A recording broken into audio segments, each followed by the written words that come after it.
ಶಾರದಾ ಶಾರದಾಂಭೋಜ ವದನಾ ವದನಾಂಬುಜೆ ಸರ್ವದಾ ಸರ್ವದಾಸ್ಮಾಕಂ ಸನ್ನಿಧಿಂ ಕ್ರಿಯಾತ್. ಸಮಸ್ತ ವೀಕ್ಷಕರಿಗೂ ಜೂನ್ ತಿಂಗಳ ಸಿಂಹರಾಶಿಯ ಮಾಸ ಭವಿಷ್ಯದ ಕಾರ್ಯಕ್ರಮಕ್ಕೆ ಸುಸ್ವಾಗತ. ನಾವು ಮೊದಲಿಗೆ ಈ ಮಾಸದಲ್ಲಿ ನಡೆಯುವಂತಹ ಗ್ರಹಗಳ ಬದಲಾವಣೆಗಳ ಬಗ್ಗೆ ತಿಳಿದುಕೊಳ್ಳೋಣ. ಈ ತಿಂಗಳ 1ನೇ ತಾರೀಕಿನಂದು ಕುಜಗ್ರಹ ಮೇಷರಾಶಿಗೆ ಪ್ರವೇಶವನ್ನು ಮಾಡ್ತಾ ಇರುವಂಥದ್ದು. 12ನೇ ತಾರೀಕಿನಂದು ಶುಕ್ರಗ್ರಹ, 14ನೇ ತಾರೀಕಿನಂದು ಬುಧಗ್ರಹ, 15ನೇ ತಾರೀಕಿನಂದು ರವಿಗ್ರಹ ಮಿಥುನ ರಾಶಿಗೆ ಪ್ರವೇಶವನ್ನು ಮಾಡ್ತಾ ಇರುವಂಥದ್ದು. 29ನೇ ತಾರೀಕಿನಂದು ಬುಧಗ್ರಹ ಕಟಕ ರಾಶಿಗೆ ಪ್ರವೇಶವನ್ನು ಮಾಡ್ತಾ ಇರುವಂಥದ್ದು. ಇದಿಷ್ಟು ಕೂಡ ಈ ಮಾಸದಲ್ಲಿ ನಡೆಯುವಂತಹ ಪ್ರಮುಖವಾದ ಗ್ರಹಗಳ ಬದಲಾವಣೆ. ಈಗ ಇದನ್ನೆಲ್ಲ ಆಧರಿಸಿ ಸಿಂಹ ರಾಶಿಯವರಿಗೆ ಈ ಮಾಸದಲ್ಲಿ ಯಾವ ರೀತಿಯಾದಂತಹ ಫಲ ಪ್ರಾಪ್ತಿಯಾಗಲಿದೆ ಅಂತ ಹೇಳಿ ನೋಡ್ತಾ ಹೋಗೋಣ. ಮೊದಲನೇದಾಗಿ ನಿಮಗೊಂದು ಸಂತೋಷವಾದಂತಹ ವಿಷಯ ಇದೆ. ಅದೇನು ಅಂತ ಹೇಳಿ ಆದರೆ, ನಿಮಗೆ ಈ ಮಾಸದಲ್ಲಿ ಬಹುಲಾಭ ಯೋಗ ಅನ್ನುವಂತಹ ಒಂದು ಯೋಗ ಉಂಟಾಗ್ತಾ ಇದೆ. ಅದರಿಂದಾಗಿ ನಿಮಗೆ ಅನೇಕ ವಿಧವಾದಂತಹ ಉತ್ತಮವಾದ ಫಲ ಅಂತ ಹೇಳುವಂಥದ್ದು ಪ್ರಾಪ್ತಿಯಾಗುತ್ತೆ. ನಾವೀಗ ಏನು ಮಾಡೋಣ ಅಂತ ಹೇಳಿ ಆದರೆ, ಮೊದಲು ಈ ಮಾಸದಲ್ಲಿ ಏನೇನು ಫಲಗಳು ಪ್ರಾಪ್ತಿಯಾಗುತ್ತೆ ಅಂತ ಹೇಳಿ ನೋಡೋಣ. ಕೊನೆಗೆ ಈ ಬಹುಲಾಭ ಯೋಗ ಅಂತ ಹೇಳಿದರೆ ಏನು, ಅದರಿಂದ ನಿಮಗೆ ಯಾವ ರೀತಿಯಾದಂತಹ ಫಲ ಪ್ರಾಪ್ತಿಯಾಗುತ್ತೆ ಅಂತ ಹೇಳೋದನ್ನು ಕೂಲಂಕುಷವಾಗಿ ವಿವೇಚನೆಯನ್ನು ಮಾಡೋಣ. ಮೊದಲಿಗೆ ಈ ಮಾಸದಲ್ಲಿ ನಿಮಗೆ ಪ್ರಾಪ್ತಿಯಾಗುವಂತಹ ಫಲಗಳು.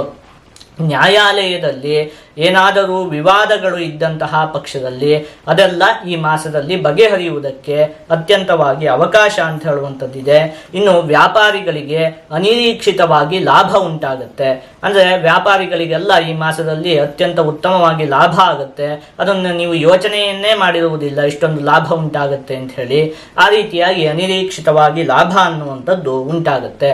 ಇನ್ನು ಬಂಧುಗಳ ಪ್ರಶಂಸೆಗೆ ನೀವು ಪಾತ್ರರಾಗ್ತೀರಿ. ಬಂಧುಗಳೆಲ್ಲ ನಿಮ್ಮ ಗುಣವನ್ನು ನೋಡಿರಬಹುದು ಅಥವಾ ನಿಮ್ಮ ಕೆಲಸ ಕಾರ್ಯಗಳನ್ನು ನೋಡಿರಬಹುದು, ಒಂದಷ್ಟು ಪ್ರಶಂಸೆಯನ್ನು ಮಾಡ್ತಾರೆ. ಒಟ್ಟಲ್ಲಿ ಬಂಧುಗಳ ಪ್ರಶಂಸೆ ಅನ್ನುವಂಥದ್ದು ನಿಮಗೆ ಪ್ರಾಪ್ತಿಯಾಗುತ್ತೆ. ಇನ್ನು ಅನೇಕ ಅಮೂಲ್ಯವಾದಂತಹ ವಸ್ತುಗಳನ್ನು ನೀವು ಈ ಮಾಸದಲ್ಲಿ ಕೊಂಡುಕೊಳ್ತೀರಿ. ಮುಖ್ಯವಾಗಿ ಈ ಮಾಸದಲ್ಲಿ ಹಣಕಾಸಿಗೆ ಸಂಬಂಧಪಟ್ಟಿರುವಂತಹ ವಿಷಯದಲ್ಲಿ ನಿಮಗೆ ಅತ್ಯಂತವಾಗಿ ಅಭಿವೃದ್ಧಿ ಎನ್ನುವಂಥದ್ದು ಉಂಟಾಗುತ್ತೆ. ಅಂದರೆ ಹಣಕಾಸಿಗೆ ಸಂಬಂಧಪಟ್ಟಿರುವಂತಹ ಅನೇಕ ಸಮಸ್ಯೆಗಳು ಬಗೆಹರಿಯುತ್ತೆ, ಒಂದಷ್ಟು ಅಭಿವೃದ್ಧಿ ಅಂತ ಹೇಳುವಂಥದ್ದು ಉಂಟಾಗುತ್ತೆ. ಈ ಉದಾಹರಣೆಗೆ ನೀವು ಏನೋ ಒಂದು ಸಾಲವನ್ನು ಮಾಡಿರ್ತೀರಿ, ಅದನ್ನು ತೀರಿಸುವುದಕ್ಕೆ ಆಗಿರುವುದಿಲ್ಲ. ಈ ರೀತಿಯಾದಂತಹ ಸಮಸ್ಯೆ ಇದ್ದಂತಹ ಪಕ್ಷದಲ್ಲಿ ಅದನ್ನು ತೀರಿಸುವುದಕ್ಕೂ ಕೂಡ ಈ ಮಾಸದಲ್ಲಿ ಅನೇಕ ಅವಕಾಶಗಳು ನಿಮಗೆ ಸಿಗುತ್ತೆ. ಇನ್ನು ಅಥವಾ ನೀವು ಯಾರಿಗೋ ಒಂದು ದುಡ್ಡನ್ನು ಕೊಟ್ಟಿರ್ತೀರಿ, ಅದು ನಿಮಗೆ ಹಿಂತಿರುಗಿ ಬಂದಿರುವುದಿಲ್ಲ. ಈ ರೀತಿಯಾದಂತಹ ಹಣಕಾಸಿನ ಸಮಸ್ಯೆ ಇದ್ದಂತಹ ಪಕ್ಷದಲ್ಲಿಯೂ ಕೂಡ ಅದು ಬಗೆಹರಿಯುತ್ತೆ. ನೀವು ಕೊಟ್ಟಿರುವಂತಹ ಹಣ ನಿಮಗೆ ಹಿಂತಿರುಗಿ ಬರುತ್ತೆ. ಅಥವಾ ನೀವು ಯಾವುದೋ ಒಂದು ಕೆಲಸವನ್ನು ಮಾಡ್ತಾ ಇರ್ತೀರಿ, ಅದರಲ್ಲಿ ನಿಮಗೆ ಒಂದು ವೇತನ ಅಂತ ಹೇಳುವಂಥದ್ದು ಪ್ರಾಪ್ತಿ ಆಗ್ತಾ ಇರುತ್ತೆ. ಆದರೆ ಅದರಲ್ಲಿ ನಿಮಗೆ ಅಷ್ಟೊಂದು ತೃಪ್ತಿ ಅನ್ನುವಂಥದ್ದು ಇರುವುದಿಲ್ಲ. ಇನ್ನೂ ಒಂದು ಸ್ವಲ್ಪ ಸಂಬಳ ಹೆಚ್ಚಾಗಬೇಕು ಅಂತ ಹೇಳುವಂಥ ಒಂದು ಅಪೇಕ್ಷೆ ನಿಮ್ಮ ಮನಸ್ಸಲ್ಲಿ ಇದ್ದಂತಹ ಪಕ್ಷದಲ್ಲಿ ಅದೆಲ್ಲ ನಡೆಯುವುದಕ್ಕೂ ಕೂಡ ಈ ಮಾಸದಲ್ಲಿ ಅವಕಾಶ ಇದೆ. ಆಯ್ತಾ? ಒಟ್ಟಲ್ಲಿ ಹಣಕಾಸಿಗೆ ಸಂಬಂಧಪಟ್ಟಿರುವಂತಹ ವಿಚಾರದಲ್ಲಿ ನಿಮಗೆ ಅಭಿವೃದ್ಧಿ ಅನ್ನುವಂಥದ್ದು ಈ ಮಾಸದಲ್ಲಿ ಉಂಟಾಗುತ್ತೆ. ಮುಖ್ಯವಾಗಿ ನೀವು ಈ ಮಾಸದಲ್ಲಿ ಒಂದೆರಡು ವಿಷಯದಲ್ಲಿ ಒಂದು ಸ್ವಲ್ಪ ಜೋಪಾನವಾಗಿರ್ಬೇಕಾಗುತ್ತೆ. ಅದು ಯಾವುದು ಅಂತ ಹೇಳಿ ನೋಡ್ತಾ ಹೋಗೋಣ.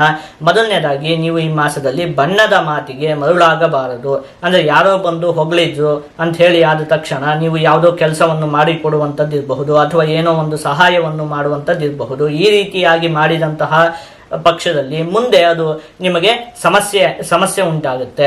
ಆಯ್ತಾ? ಹಾಗಾಗಿ ಬಣ್ಣದ ಮಾತಿಗೆ ನೀವು ಒಂದನೆಯದಾಗಿ ಮರಳಾಗಬಾರದು. ಇನ್ನೊಂದು, ಉದ್ಯೋಗದ ಸ್ಥಳದಲ್ಲಿ ಒಂದಷ್ಟು ವಿವಾದಗಳು ಉಂಟಾಗುವುದಕ್ಕೆ ಅವಕಾಶ ಇರುತ್ತೆ, ಜೋಪಾನವಾಗಿರಬೇಕು. ಅಂದರೆ ಏನು, ಮೇಲಧಿಕಾರಿಗಳು ಇಲ್ಲದ ಸಂದರ್ಭದಲ್ಲಿ ನೀವು ಅವರ ಬಗ್ಗೆ ಏನನ್ನೋ ಮಾತನಾಡುವಂಥದ್ದು, ಈ ರೀತಿಯಾಗಿ ಮಾಡಿದಂತಹ ಸಂದರ್ಭದಲ್ಲಿ ಅದನ್ನು ಇನ್ಯಾರೋ ಅಲ್ಲಿ ಹೋಗಿ ಹೇಳುವಂಥದ್ದು, ಈ ರೀತಿಯಾಗಿ ಒಟ್ಟಿನಲ್ಲಿ ಉದ್ಯೋಗದ ಸ್ಥಳದಲ್ಲಿ ಒಂದಷ್ಟು ವಿವಾದಗಳು ಉಂಟಾಗುವುದಕ್ಕೆ ಅವಕಾಶ ಇದೆ. ಹಾಗಾಗಿ ಉದ್ಯೋಗದ ಸ್ಥಳದಲ್ಲಿ ನೀವಾಯಿತು, ನಿಮ್ಮ ಕೆಲಸ ಆಯಿತು, ಆ ರೀತಿಯಾಗಿದ್ದಂತಹ ಪಕ್ಷದಲ್ಲಿ ಯಾವುದೇ ಸಮಸ್ಯೆ ಉಂಟಾಗುವುದಿಲ್ಲ. ಹಾಗಾಗಿ ಉದ್ಯೋಗದ ಸ್ಥಳದಲ್ಲಿ ಒಂದು ಸ್ವಲ್ಪ ನೀವು ಜೋಪಾನವಾಗಿ ಇರಬೇಕಾಗುತ್ತೆ. ಇದಿಷ್ಟು ಕೂಡ ನಿಮಗೆ ಈ ಮಾಸದಲ್ಲಿ ಪ್ರಾಪ್ತಿಯಾಗುವಂತಹ ಫಲಗಳು. ಈಗ ನಾವು ಈ ಹಿಂದೆ ಯೋಚನೆ ಮಾಡಿದ್ವಲ್ಲ, ಬಹುಲಾಭ ಯೋಗ ಅಂತ ಹೇಳುವಂಥ ಒಂದು ಯೋಗ ನಿಮಗೆ ಈ ಮಾಸದಲ್ಲಿ ಉಂಟಾಗ್ತಿದೆ. ಅದೇನು ಅಂತ ಹೇಳಿ ನೋಡ್ತಾ ಹೋಗೋಣ. ಲಾಭಾಧಿಪೋ ಯದಾ ಲಾಭೆ ತಿಷ್ಠೇತ್ ಕೇಂದ್ರ ತ್ರಿಕೋಣಯೋ ಬಹುಲಾಭಂ ತದಾ ಕುರ್ಯಾತ್ ಉಚ್ಚ ಸೂರ್ಯಾಂಶ ಗೋಪಿವ ಅಂತ ಹೇಳಿರುವಂಥದ್ದು. ಏನು ಮುಖ್ಯವಾಗಿ ಲಾಭಾಧಿಪೋ ಯದಾ ಲಾಭೆ, ಲಾಭಾಧಿಪತಿಯು ಲಾಭಸ್ಥಾನದಲ್ಲಿ ಸ್ಥಿತವಾದಂತಹ ಸಂದರ್ಭದಲ್ಲಿ ನಿಮಗೆ ಏನು ಈ ಬಹುಲಾಭ ಯೋಗ ಅಂತ ಹೇಳುವಂಥದ್ದು ಉಂಟಾಗುತ್ತೆ. ಈಗ ಲಾಭಸ್ಥಾನ ಅಂಥೇಳಿ ಆದರೆ ಏಕಾದಶ ಸ್ಥಾನ ನಿಮಗೆ ಮಿಥುನ ರಾಶಿ ಆಗುತ್ತೆ. ಅದು ಅಧಿಪತಿ ಅಂಥೇಳಿ ಆದರೆ ಬುಧ ಗ್ರಹ, ಅದೀಗ ಮಿಥುನ ರಾಶಿಯಲ್ಲೇ ಸ್ಥಿತವಾಗಿರುವಂಥದ್ದು. ಹಾಗಾಗಿ ಈ ಹೇಳಿರುವಂತಹ ಒಂದು ಲಕ್ಷಣ ಅಂತ ಹೇಳುವಂಥದ್ದು ಉಂಟು. ಅವಾಗ ಏನಾಗುತ್ತೆ, ಬಹುಲಾಭ ಯೋಗ ಅಂತ ಹೇಳುವಂಥ ಒಂದು ಯೋಗ ಉಂಟಾಗುತ್ತೆ.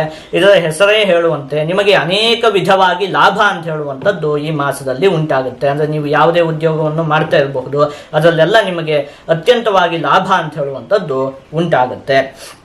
ಈಗ ಇದಿಷ್ಟು ಕೂಡ ಏನು ಈ ಮಾಸದಲ್ಲಿ ನಿಮಗೆ ಪ್ರಾಪ್ತಿಯಾಗುವಂತಹ ಫಲಗಳು. ಈಗ ಇದನ್ನೆಲ್ಲ ಒಟ್ಟುಗೂಡಿಸಿ ಒಂದೊಂದೇ ವಿಚಾರದಲ್ಲಿ ಈ ಮಾಸದಲ್ಲಿ ನಿಮಗೆ ಯಾವ ರೀತಿಯಾದಂತಹ ಫಲ ಪ್ರಾಪ್ತಿಯಾಗಲಿದೆ ಅಂತ ಹೇಳಿ ನೋಡ್ತಾ ಹೋಗೋಣ. ಮೊದಲನೇದಾಗಿ ಆರೋಗ್ಯಕ್ಕೆ ಸಂಬಂಧಪಟ್ಟಿರುವಂತಹ ವಿಷಯದಲ್ಲಿ ಈ ಮಾಸ ಅತ್ಯಂತ ಉತ್ತಮವಾಗಿದೆ. ಇನ್ನು ಕುಟುಂಬ, ವಿದ್ಯೆ ಮತ್ತು ಹಣಕಾಸಿಗೆ ಸಂಬಂಧಪಟ್ಟಿರುವಂತಹ ವಿಷಯದಲ್ಲಿಯೂ ಕೂಡ ಈ ಮಾಸ ಅತ್ಯಂತ ಉತ್ತಮವಾಗಿದೆ.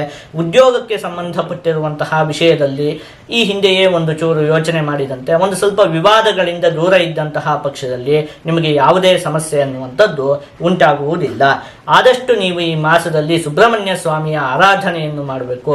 ಹೀಗೆ ಮಾಡುವುದರಿಂದ ನಿಮಗೆ ಯಾವುದೇ ಸಮಸ್ಯೆ ಉಂಟಾಗುವುದಿಲ್ಲ, ಮತ್ತೆ ಅಭಿವೃದ್ಧಿ ಅನ್ನುವಂಥದ್ದು ಕೂಡ ಉಂಟಾಗುತ್ತೆ.